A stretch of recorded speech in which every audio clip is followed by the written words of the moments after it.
Welcome, travellers, to tales spun amidst battles and heroes, love and despair. As we gather round the crackling hearth, the flickering light casting shadows on the old tavern walls, we are taken on a journey to a time when reality and legends merge. Today we traverse the annals of history to reveal the origins of a name revered in the realms of Azeroth and beyond, Asmongold. So settle down, pour yourself a mug of your favourite brew, and lend an ear, for this is a tale that has weathered the sands of time. In the epoch before the First War, when peace still faintly reigned over Azeroth, the young prince of Lordaeron, Terenus Menethil I, sought his place in the books of history, not to be confused with his later more famous great-great-grandson, Terenus Menethil II. With a resolute spirit and a determined heart, he embarked on a diplomatic sojourn to the land of the High Elves, Silvermoon City, under the decree of his father, the venerable king of Lordaeron. In Silvermoon, Terenus found himself ensnared by the ethereal charm of the city, its grandeur, and its endless supply of spiked moonberry juice, available at the bustling Silvermoon City Inn. Days drifted by in a blur of intoxication and indulgence, each marked by the bottom of an empty moonberry juice tin. On the fifth day, amidst his tipsy reverie, Terenus's gaze collided with a mesmerizing sight. A high elven maiden of unparalleled beauty captured his attention, none other than Lyrissa Windrunner, the esteemed Ranger General of Silvermoon, and soon to be mother of the 3 Windrunner sisters. While elongating the gaze in her direction, he decided to make an entrance towards her. However, in an attempt to move, he drunkenly fell and made a fool of himself, but she looked over and laughed. In little time, Terenus found in her a kindred spirit, and despite a faltering, intoxicated attempt at courtship, a spark ignited between them, fueled by shared laughter and secret whispers under the pale moonlight of Silvermoon. Their illicit passion remained concealed within the confines of the Silvermoon City Inn, culminating in a fervent encounter that would forever bind their fates. The morning after, racked with guilt and shame, Lyrissa stole away, leaving a drowsy Terenus to grapple with the scorch of rejection and bewilderment. Nursing his bruised ego, the young prince hastily retreated to the safety of the Lordaeron capital, vowing to lock away this painful memory within the deepest recesses of his heart. As the moons waxed and waned, Lyrissa discovered an undeniable consequence of their fateful night. She was with child. Overwhelmed by fear and regret, she confessed her transgression to her husband Veroth. To her astonishment, Veroth swallowed his pride and anger, choosing instead to accept the unborn child as his own.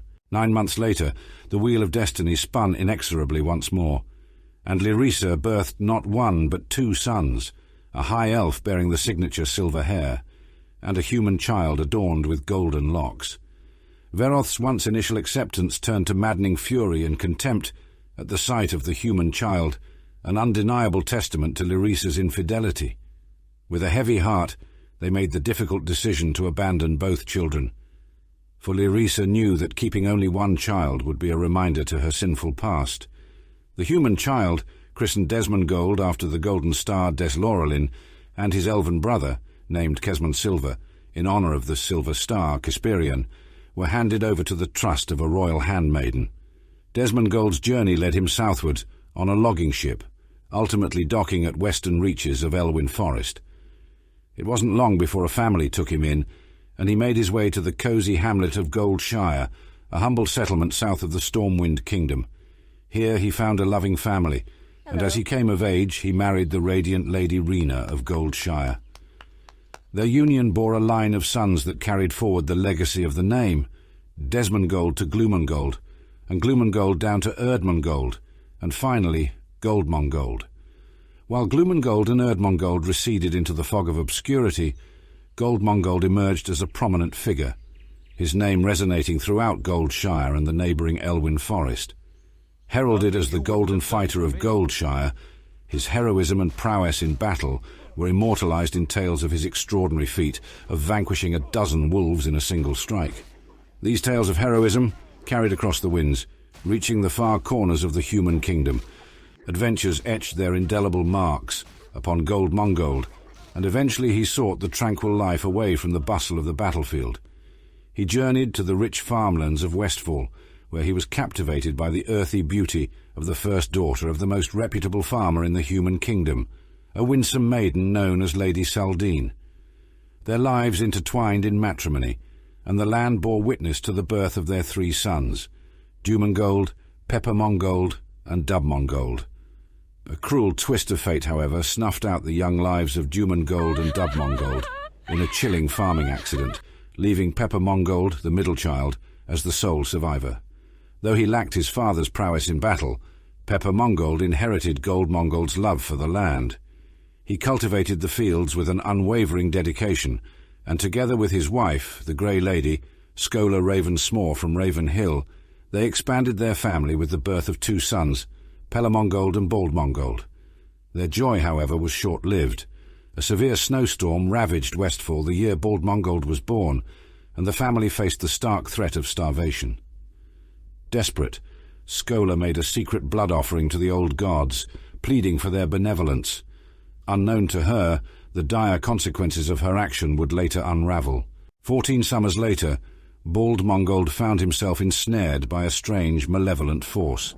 The dormant blood magic coursing through his veins awoke, corroding his mind, and under its influence, he butchered his own family.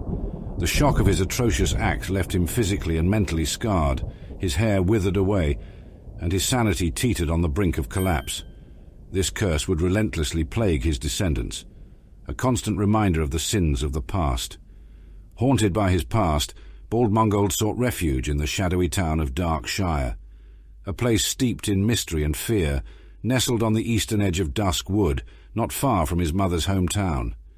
Here he found a semblance of peace and even love in the arms of the equally unfortunate Phyllis Forflab, a woman of ample character. Their union was a balm to their wounded souls, and they found solace in each other's company. The Asmongold lineage thus endured, the family bearing the mark of their forefathers' tragic legacy. Each generation was a testament to their resilience, even in the face of the relentless curse that left them hairless. The tale of the famed Asmongold lies within this intricate tapestry of history, a tale woven over generations, punctuated by passion, sorrow, courage, and redemption, a tale as enthralling and complex as the world of Azeroth itself. So the next time you see Asmongold, remember the trials and tribulations that his ancestors underwent, remember the curse that plagues him, and remember the legacy he upholds.